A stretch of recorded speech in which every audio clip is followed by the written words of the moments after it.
So today I'm going to talk about the equipment and things that we put in the medical bag for match day.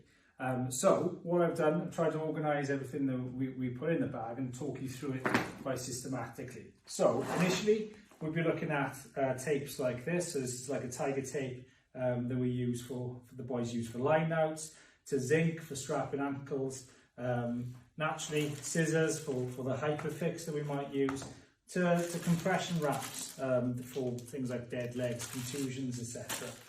What goes hand in hand with those, with some of the players enjoy sort of the foam to give you that extra bit of protection, and obviously sometimes some of the lads are quite sweaty, maybe greasy after treatments, and we use a lot of this sort of pre-tape spray in addition.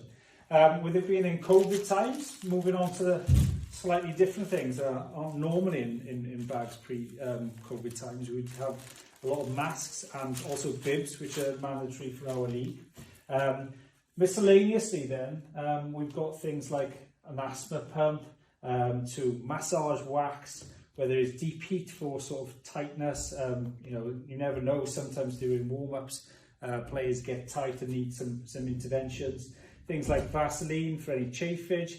This is quite a really useful one, really important one in rugby, is actually rugby spray wax, which interestingly the boys just spray on their hands to give them a bit of extra grip, especially if they haven't got very good hands.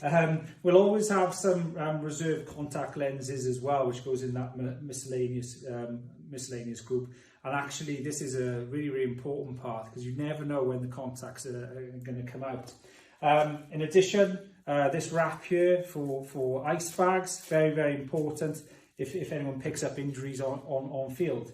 The last sort of category here is wound care, and this involves a lot of physique products, from things like the second skins, which give you basically protect you against blisters, to just normal sort of gauzes with iodine, maybe some betadine spray as well, which we would use with clean wounds. And to clean the wounds, we'd use some saline pods as well. Without doubt, as with any sort of pitch side stuff, we need to have our gloves ready with gauzes. And generally, we would tuck these gauzes in the gloves, so we're ready to act pretty quickly on field. In addition, I personally always keep a seat belt, which basically we can use for mobilisations, especially things like hip mobilisations on field, and even a band just to activate people can do clamshells, etc., to activate glutes, maybe during the warm-up phase. And last but not least, the bit more of a serious sort of element of it, we do tend to carry Penthrox, which is a form of a painkiller for the more serious issues such as ankle dislocations, etc. And we also do carry in our pitch side bags airways in case there are any significant trauma injuries.